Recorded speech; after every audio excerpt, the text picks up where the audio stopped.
सुधा, जिस तुझने मेरे लल्ला को निगलो है ना, भीतर से जलेगो, छटपटाएगो, पीड़ा से कराएगो। जिस तुझने मेरे लल्ला को निगलो है ना, भीतर से जलेगो, छटपटाएगो, पीड़ा से कराएगो। ये क्या हो रहा है मुझे?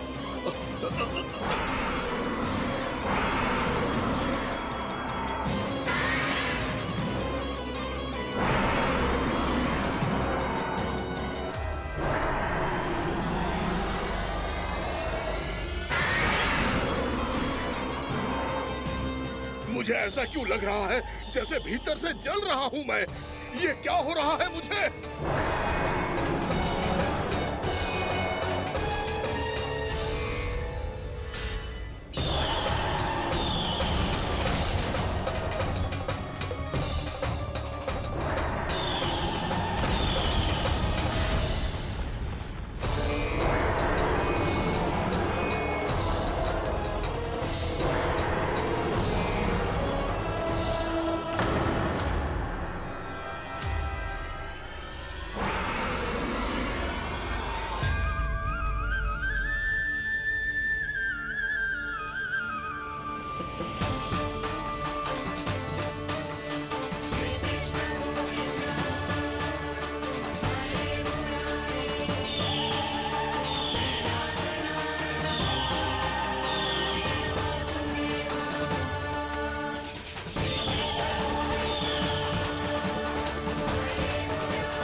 हे प्रभु, मैंने ऐसे कौन से कुकर्म किए थे कि मुझे ऐसी मृत्यु प्राप्त हुई? और ऐसे कौन से सुकर्म किए थे कि आपके हाथों से मुझे मोक्ष प्राप्त हुआ है प्रभु? स्मरण करो, हे जरीफ की पुत्र वक्कासुर। स्मरण करो, कैसे अपने पिता की तरह अभिमान से भरे हुए थे तुम। स्मरण करो, कैसे हमें पराजित करने के लिए पूरी सृष्टि को संकट में डाल दिया था तुमने, और हमें विवश होकर पराजय स्वीकार करनी पड़ी थी। स्मरण करो, कैसे तुमने देवराज इंद्र का छत्र चुरा लिया था। पर यह सब भी पर्याप्त नहीं था वक्कासुर। तुम्हारे पापों का घड़ा तब भरा था जब तुमने देवी गंगा के जल में साधना करते हुए जजाली मुनि की तपस्या में व्यवधान डाला था।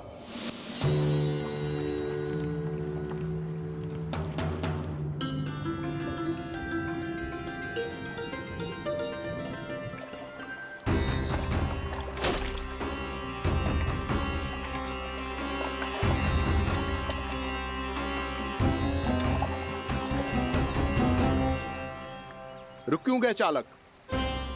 नौका को आगे की ओर ले चलो। आगे बढ़ना उचित नहीं होगा महाराज।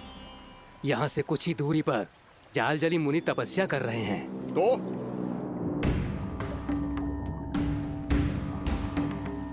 मेरे मत्स्य आखेट के क्षेत्र में इसने तपस्या करने की भूल की है। मेरे ही राज्य में मेरा कोई क्षेत्र मेरे लिए वर्जित हो, यह मुझे स्वीकार नहीं है। आपने पर्याप्त मत्स्य आखेट कर लिया है महाराज। यदि तुम इन मछलियों का आहार नहीं बनना चाहते हो चुपचाप मेरी आज्ञा मानो। क्षमा, क्षमा महाराज।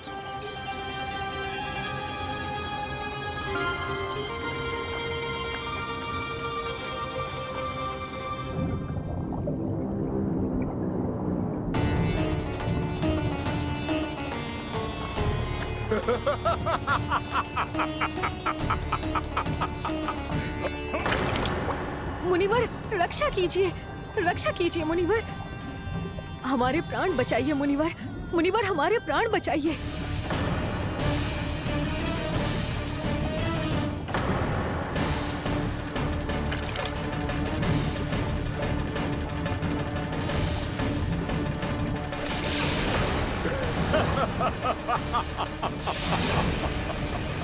ठहर जाओ असुरराज, इन मछलियों को हानि ना पहुंचाओ। क्यों मुनि? अब मछलियां पकड़ने के लिए मुझे तुमसे आज्ञा लेनी पड़ेगी। तुमने तपस्या करने से पहले किससे आज्ञा ली थी? मां गंगा से, इस जल में रहने वाली सभी मछलियों से। इस उपकार के बदले इन सभी मछलियों को रक्षा करने का वचन दिया था। इसीलिए असुरराज, मैं शांति से कह रहा हूं, इस स्थान को अशुद्ध ना करो, चुपचाप यहां से चले जाओ, नहीं तो इसका परिणाम अच्छा नहीं होगा।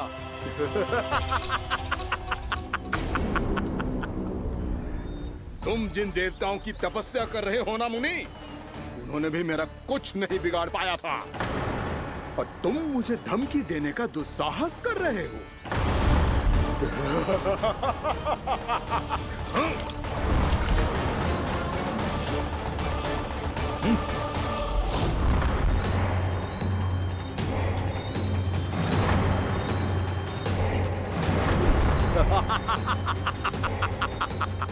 मूर्ख, विचारों से तो तू राक्षस है ही, और स्वभाव से उस बगुले की तरह है जो भूख ना होने पर भी उन निर्दोष मछलियों को आहार बनाता रहता है। इसलिए अभी इसी क्षण से तू वकुला का जीवन जिएगा। ये मेरा श्राप है, ये मेरा श्राप है।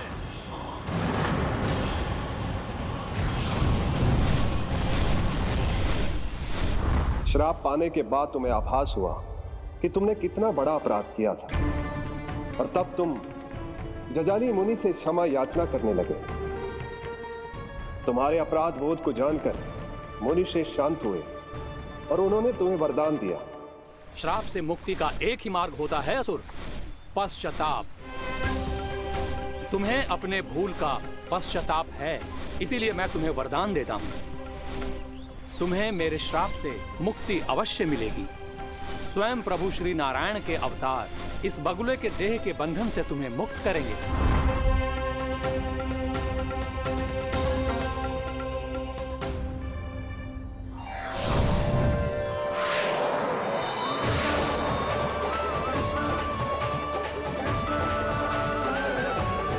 प्रणाम स्वीकार करें प्रभु।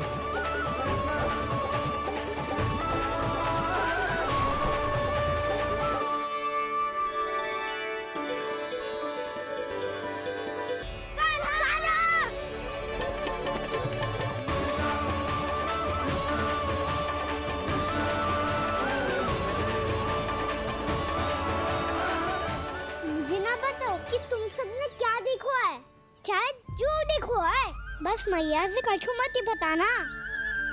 कान्हा!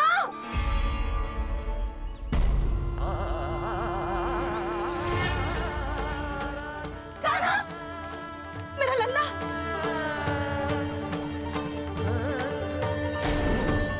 भानु बता रहा था तुझे कोई असुर पंछी निकल गया था। हाँ?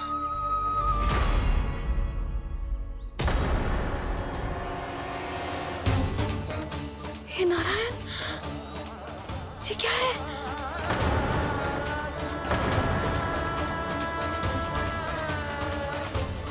ये सब कैसे हुआ लल्ला? हाँ? कोई बताएगा मुझे ये क्या है?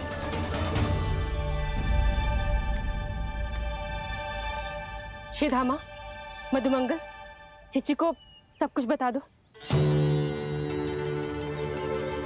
ये असुर पक्षी मुझे निगलने वाला था रानी भाभी, तभी अंतिम क्षण में कान्हा ने आके मुझे बचा लियो। और ये असुर पक्षी ने कही कि यह है वृंदावन का राजकुमार, नंदराज का लल्ला, इसके होते कोई भी वृंदावन वासियों को हानि ना पहुंचा सकते हो।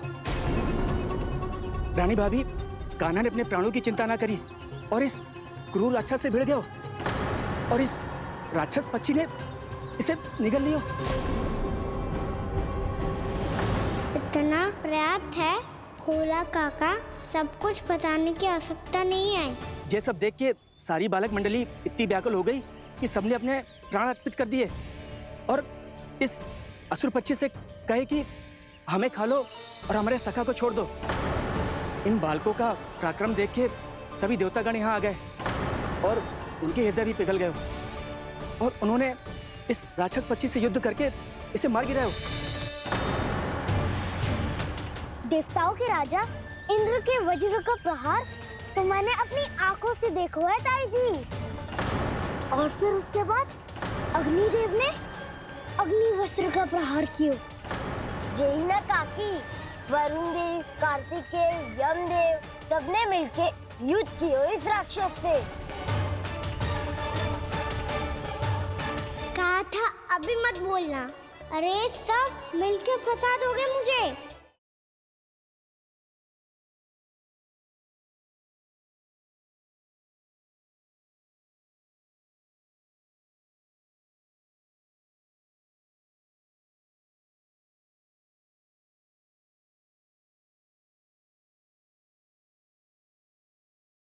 मुझे लगता है कि ये कान्हा भी इन्हीं देवताओं में से एक है।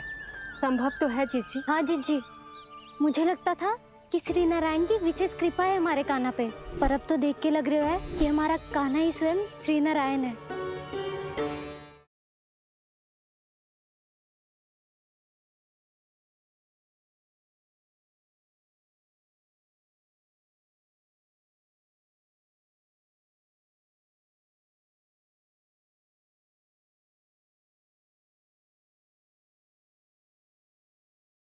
यशोमती मैया के नंद लाला।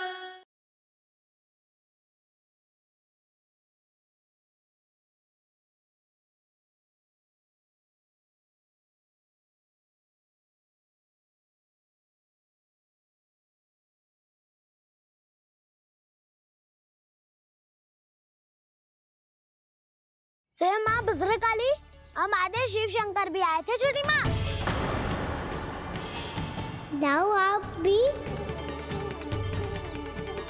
बाबा साईता। मुझे लगता है कि ये कान्हा भी इन्हीं देवताओं में से एक है। संभव तो है जीजी। स्मरण है, पूतना और तृणावर्त के आक्रमण के समय भी ऐसा ही हुआ था। सभी राक्षस मारे गए थे, पर अपने कान्हा को एक खरोच तक न आई थी। हाँ जीजी, मुझे लगता था कि श्री नारायण की विशेष कृपा है हमारे कान्हा पे, पर अब तो देख के लग रहा है कि हमारा कान्हा ही स्वयं श्री नारायण है। या फिर उनका अवतार है ये। अरे बस करो तुम सब, ऐसा कछु ना है। अरे जितनी बात सुनी है उससे तो यही लग रहा है कि कान्हा देवताओं और असुरों की युद्ध के बीच में फंस गया था। उसका इस सब से कोई लेना देना ना है। तो फिर इसके तन पे एक भी खरोच क्यों ना आया नंदराज? हाँ,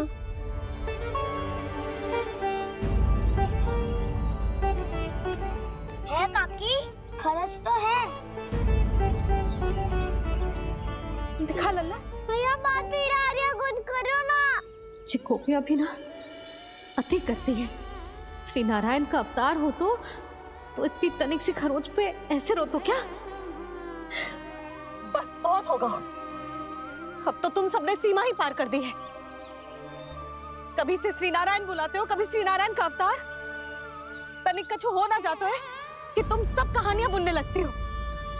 जे बस साधारण सा बालक है, मेरा लल्ला है जे, इसे भगवान मत ही बनाओ।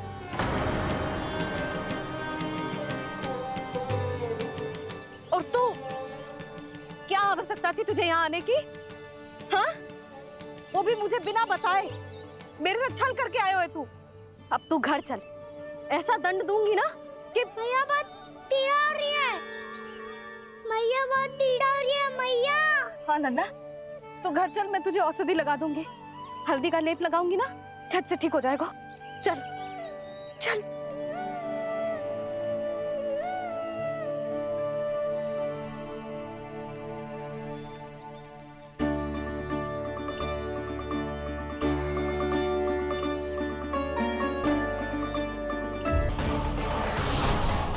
अब यम का पाप ही दंड देगा इसे।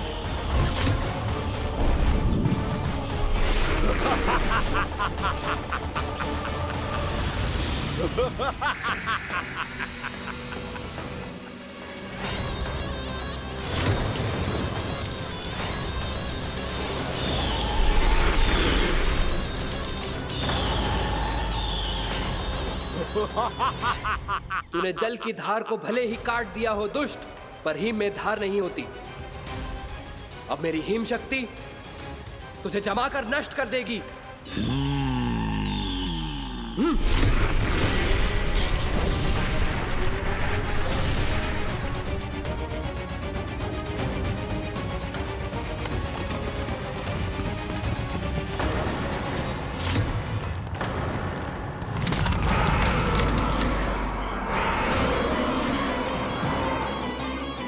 चंद्र, वरुण, यम, अग्नि, इंद्र, तुम में से कोई भी इस योग्य नहीं है कि मुझे पराजित कर पाए और इस विष्णु अवतार की रक्षा कर पाए।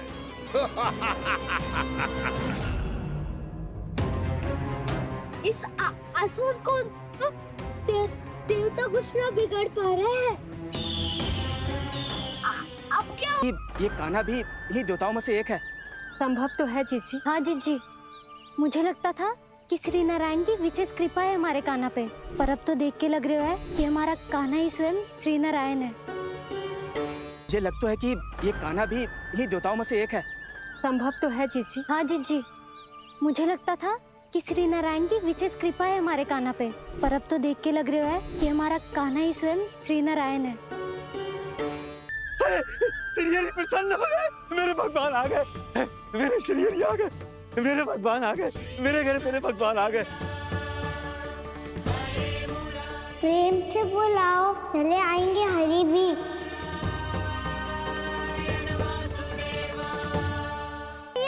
हाँ नन्ना, तू घर चल, मैं तुझे औषधि लगा दूंगी। हल्दी का लेप लगाऊंगी ना, झट से ठीक हो जाएगा। चल चल।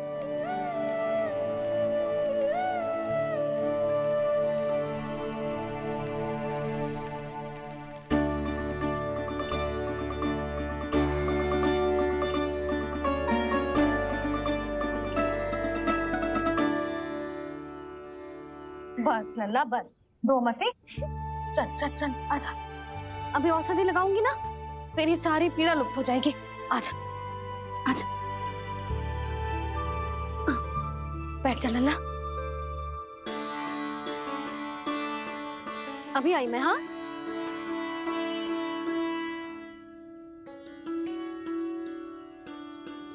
मैया।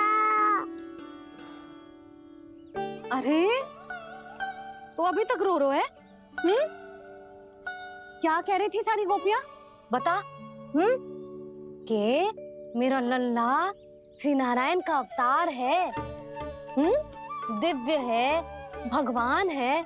और जो भगवान इतनी छोटी सी चोट पे रोते हैं क्या? इतनी तो लगी भी ना है तुझे, जितना तो तू आ ऊ कर रहा है।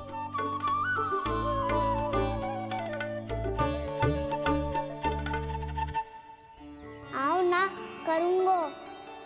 आप ऐसे दुलार थोड़ी करोगी।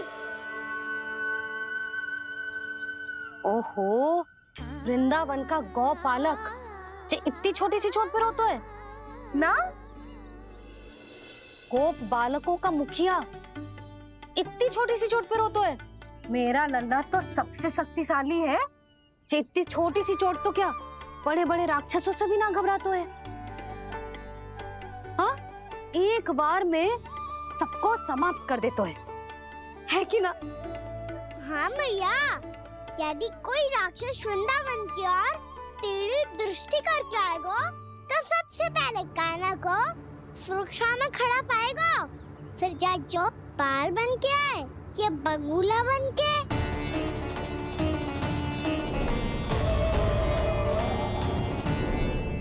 ना लल्ला, सोचो भी मती। वृंदावन की सुरक्षा करना तेरा दायित्व ना है। तुझे और कोई संकट का सामना करने की आवश्यकता ना है। अभी तो मेरी पीड़िता का हरण कर रही थी, अचानक से क्या हो गया मैया को? कोई आवश्यकता ना है तुझे ऐसे संकटों का सामना करने की। आने दे आज तेरे बाबा को, सीधा सीधा बोल दूंगी। बहुत हो गए उनके तर्क वितर्क। मेरा फूल सा लल्ला वन में अकेले गौचारण के लिए ना जाए को। आज बगुले ने निकल लियो, कल कछु और हो जाए तो नारायण ना करे, कहीं कछु ऊंच नीच तुझे कछु हो जाए तो मैं तो जीते जी मर जाऊंगी।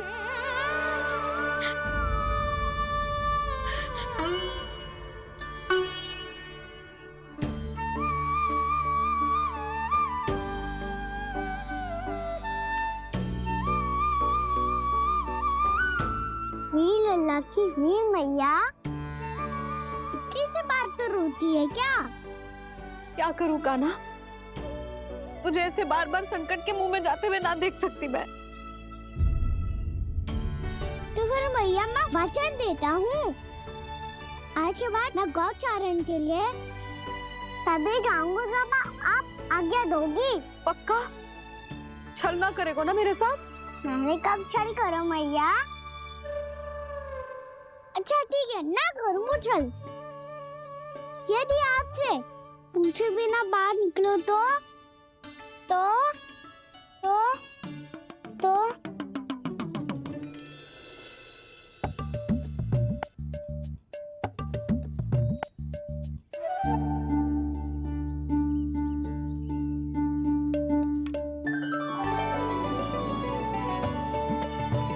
ये रही आपकी छड़ी और ये रही मेरी पीठ। सेक देना तापर तोड़। ठीक है, जब तूने अपना दंड निर्धारित कर ही लियो है तो सोच ले, अब अगर तूने मेरी बात ना मानी तो तोड़ तोड़ छड़ी पड़ेगी। समझ आई?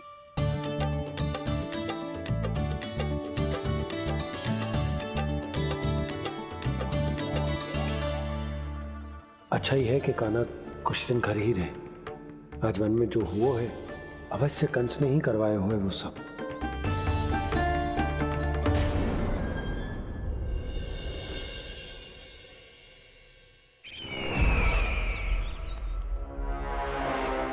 आपका ये धनुष तो सबसे अधिक शक्तिशाली था महाराज, ये कैसे टूट गया? कहीं ये बकासुर की पराजय का संकेत तो